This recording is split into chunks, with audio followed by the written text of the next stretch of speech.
kami dari kelompok 6 ingin mempresentasikan tentang pengelolaan kelas dan laboratorium kelas. Di sini kelompok 6 beranggotakan 3 orang. Yang pertama itu ada saya, Aliftra Rima Rajmadani, dan nanti ada 2 teman saya, Rizka Desprianti dan Emi Widianti. Di sini presentasi dimulai dari saya. Di sini saya akan menjelaskan apa itu pengelolaan kelas. Pengelolaan kelas menurut Jamara dan Aswan tahun 2002, pengelolaan kelas menjadi 2 kata, pengelolaan dan kelas.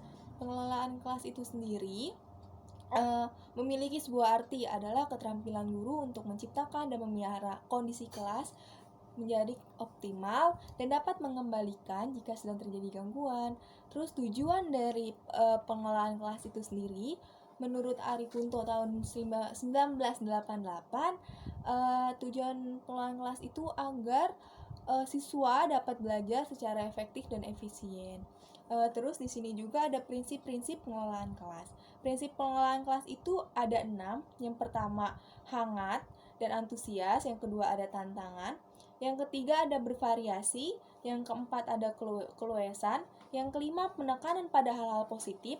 Dan yang keenam, penanaman disiplin diri.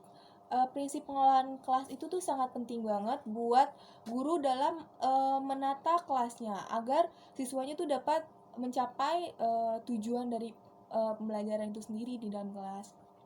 Terus ada klasifikasi administrasi kelas. Di sini tuh ada 2. Yang pertama, administrasi pajangan atau dinding. Di sini tuh lebih kayak media pembelajarannya, kayak gambar perkalian, terus nanti ada gambar-gambar hewan, dan gambar-gambar yang emang bisa menjadi suatu media pembelajaran itu sendiri.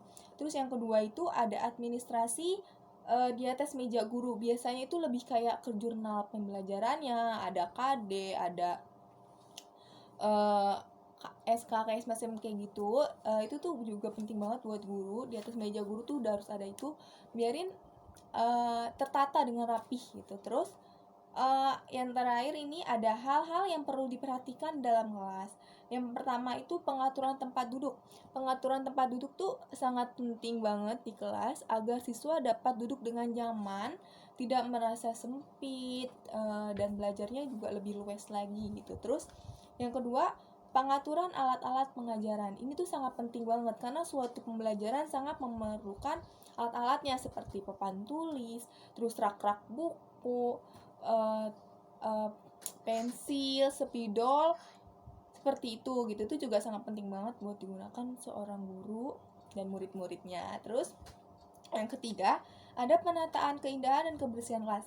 Ini tuh sangat penting banget untuk seorang guru mengajarkan kepada siswa yang namanya pentingnya keindahan dan kebersihan kelas. Dimana ketika kelas tersebut indah dan bersih, itu bisa lebih membuat kita belajar lebih nyaman, tidak banyak sampah, terus tidak menimbulkan penyakit juga, enggak menjadi sarang nyamuk. Jadi penting banget yang namanya keindahan dan kebersihan kelas.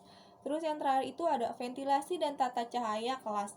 Ini tuh harus banget penting banget untuk dikondisikan gitu. Jangan nyampe kelas itu menjadi kelas yang tertutup, sedikit dari cahaya, itu ngeganggu mata banget karena kita tuh membaca nggak boleh yang namanya tempat-tempat yang terlalu gelap, menulis juga nggak boleh tempat terlalu gelap agar tidak mengganggu indera mata kita kayak gitu. Dan selanjutnya presentasi akan dilanjutkan oleh Rizka dan Emi. Assalamualaikum warahmatullahi wabarakatuh. Saya Emi Widianti. Di sini saya akan melanjutkan pemaparan materi yang telah teman saya paparkan sebelumnya, yaitu Aliftra, mengenai pengelolaan kelas dan laboratorium kelas. Nah, sekarang kita akan bahas tentang apa saja kegiatan dalam pengelolaan kelas ini gitu. Sebelumnya, dengan adanya administrasi kelas atau pengelolaan kelas yang baik, itu akan mendorong siswa belajar dengan baik dan menghasilkan hasil pembelajaran yang baik pula, sehingga mengakibatkan hasil pendidikan yang maksimal. Seperti itu. Nah, seperti apa sih contoh kegiatan dalam pengelolaan kelas ini? Pertama, contoh dalam pengelolaan kelas ini adalah pengecekan daftar hadir siswa. pengecekan daftar hadir siswa atau yang sering kita kenal yaitu absensi. Nah, untuk apa seorang guru melakukan pengecekan daftar hadir gitu kan ya. Nah, dengan adanya pengecekan daftar hadir ini kan guru jadi lebih tahu gitu tentang anak murid yang mana yang sering aktif, sering masuk gitu. Terus jadi tahu mana yang jarang masuk gitu. Nanti kita juga kan sebagai guru cari tahu gitu kenapa anak murid ini jarang masuk gitu kan. Terus kalau ada yang sakit, kenapa dia, maksudnya sakit apa gitu. Jadi kan guru nggak ada yang masa bodoh gitu terhadap anak muridnya. Makanya perlu juga adanya pengecekan hadir siswa gitu. Nah, selanjutnya yaitu pemberian materi. Dari pengelolaan kelas ini selanjutnya pemberian materi. Pemberian materi di sini layaknya dalam pembelajaran seperti biasa gitu kan. Setelah ada absensi, kita lanjut dengan pemberian materi, bahan ajar apa yang akan kita ajarkan dalam pertemuan ini gitu. Sehingga di situ tersusun dalam setiap pertemuannya bahan ajar apa aja yang akan disampaikan. Dan selanjutnya itu pemberian tugas. Setelah guru memberikan materi yang telah dipaparkan oleh guru tersebut, guru berhak memberikan penugasan atau PR terhadap anak didiknya dengan maksud sejauh mana gitu kan, untuk mengukur sejauh mana murid menyimak apa yang telah disampaikan oleh seorang guru. Dan selanjutnya yaitu ada tugas, pengumpulan tugas, penilaian tugas, dan penilaian pengoreksi gitu kan. Nah, dengan adanya ini tuh sebagai tolak ukur gitu kan, apakah dia sudah benar-benar gitu. Setelah kita mengoreksi jawabannya misalnya benar gitu, berarti kita juga bisa bisa apa ya bisa menakar gitu dalam pembelajaran kita. Kalau seibaratnya banyak yang salah, guru juga jadi lebih tahu kayak sepertinya kurang tepat dengan metode seperti ini, bahan ajar ini tuh gitu. Jadi bisa jadi pembelajaran juga buat seorang guru. Jadi ya itu adanya penugasan atau pengoreksian. Selanjutnya itu pengelolaan kelasnya itu seperti penulisan data siswa gitu. Seperti dari tanggal lahir, orang tua, segalanya itu. Itu juga salah satu pengelolaan kelas. Terus pemeliharaan arsip dari yang telah dituliskan gitu mengenai data-data itu. Jadi dengan guru juga harus bisa apa ya mengelolakan arsip ini dengan baik gitu sehingga tidak rusak, tidak tidak gampang hilang-hilangan gitu. Itu itulah semua salah satu contoh dari pengelolaan kelas. Nah, selanjutnya itu ada beberapa kegiatan yang dilakukan dalam pembinaan siswa. Dalam pembinaan siswa itu contohnya dalam kegiatan pembinaan siswa yang pertama itu orientasi. Orientasi siswa baru. Orientasi siswa baru itu seperti kayak pengenalan gitu kan. Kalau dalam SD belum tidak terlalu banyak seperti kayak MOS, masa orientasi siswa gitu kan. Tidak ada, paling juga saling kenal, kita kita pakai cara tersendiri gitu. MOS di SD tuh kayak gimana gitu kan. Karena kan masih awal-awal juga gitu. Itu juga salah satu bentuk kegiatan eh itu juga salah satu bentuk kegiatan dalam rangka pembinaan siswa. Dan selanjutnya itu contoh kegiatan dalam pembinaan siswa itu mencatat siswa di kelas dengan daftar kelas atau grafik presentasi belajar gitu. Jadi kan dalam kelas juga kalau kita ketahui gitu kan, dalam setiap kelas itu ada kayak tab gitu, data-data siswa gitu. Siswanya ada berapa, terus yang laki-laki berapa, perempuan berapa gitu kan. Terus bagaimana dalam pembelajarannya, apakah terus grafiknya meningkat ataukah menurun. Itu juga kan sebagai salah satu patokan seorang guru gitu kan ketika mengajar gitu. Itu juga salah satu bentuk kegiatan dalam pembinaan siswa. Selanjutnya yaitu pembinaan disiplin siswa. Pembinaan disiplin siswa ini bisa dengan kayak memberikan tugas-tugas atau syarat-syarat gitu, kayak hukuman gitu, bagaimana sanksi-sanksinya gitu kalau ibaratnya siswa ini kukunya panjang, telat gitu, terus nggak ngumpulin tugas gitu. Guru juga berhak memberikan seperti itu gitu. Nah, itulah contoh-contoh dari beberapa kegiatan pengelolaan kelas dan beberapa kegiatan pembinaan kelas. Terima kasih.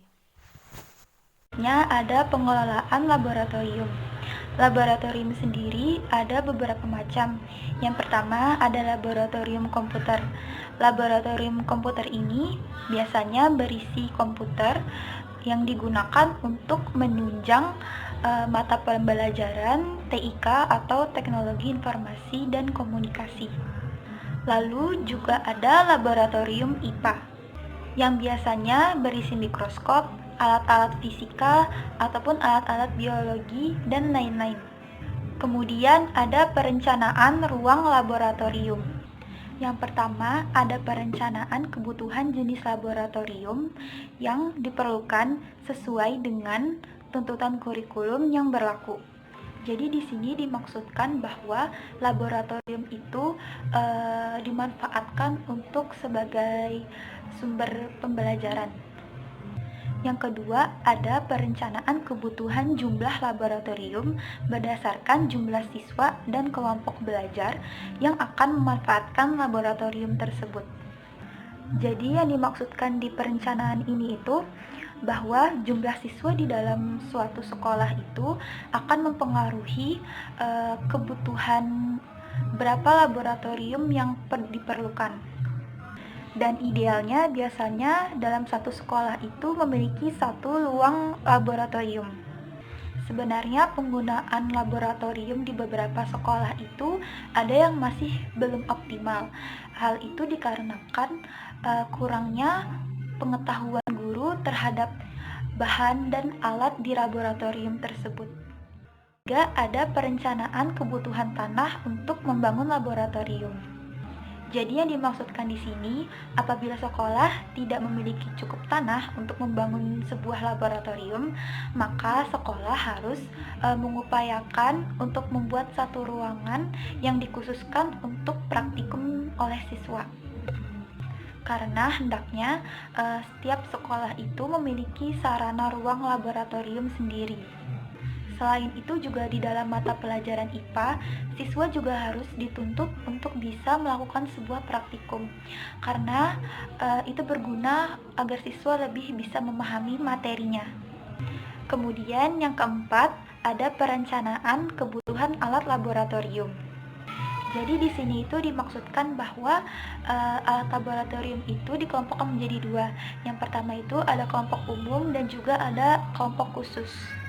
Jadi kalau kelompok umum itu biasanya alatnya itu digolongkan berdasarkan cara pemakaiannya, seperti gelas kimia. Sedangkan kalau kelompok yang khusus itu biasanya alatnya digolongkan berdasarkan cara perawatannya. Contohnya seperti mikroskop dan juga inkubator. Selanjutnya ada struktur organisasi laboratorium sekolah. Jadi struktur organisasi yang pertama itu ada kepala sekolah. Kepala sekolah di sini itu bekerja sama dengan wakil kepala sekolah dalam urusan kurikulum dan sarana prasarana yang juga bekerja sama dengan koordinator laboratorium untuk memberikan tugas kepada penanggung jawab laboratorium, yaitu guru. Serta kepala sekolah di sini juga mengesahkan program kerja di laboratorium. Kemudian yang selanjutnya itu ada koordinator laboratorium. Jadi koordinator laboratorium itu dia memiliki wewenang dan juga bertanggung jawab terhadap mengevaluasi dan menindaklanjuti tentang kegiatan yang berhubungan dengan laboratorium. Kemudian selanjutnya itu ada guru IPA atau dia sebagai penanggung jawab di laboratorium itu, dia memiliki wewenang juga tanggung jawab dalam memanfaatkan peralatan di dalam laboratorium. Kemudian yang terakhir itu ada laboran. Jadi laboran ini dia memiliki wewenang dan juga tanggung jawab untuk memelihara dan merawat peralatan yang ada di laboratorium IPA. Kemudian yang terakhir ada persyaratan dalam membangun laboratorium IPA di sekolah. Persyaratan yang pertama yaitu laboratorium tidak boleh dibangun di arah mata angin. Kenapa? Karena untuk menghindari terjadinya pencemaran udara. Selain itu juga menghindari agar gas sisa reaksi kimia yang memiliki bau kurang sedap agar tidak terbawa angin ke ruangan lain. Persyaratan yang kedua itu laboratorium tidak boleh dibuat dekat dengan sumber air. Kenapa? Karena untuk menghindari pencemaran air. Lalu persyaratan yang ketiga itu laboratorium juga harus memiliki saluran pembuangan tersendiri, dikarenakan agar terhindar dari pencemaran air dan tanah penduduk di sekitar.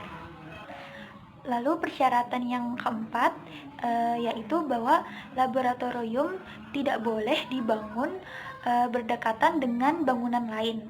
Hal itu dikarenakan bahwa agar laboratorium itu memiliki sirkulasi udara dan penerangan cahaya yang cukup untuk laboratorium tersebut.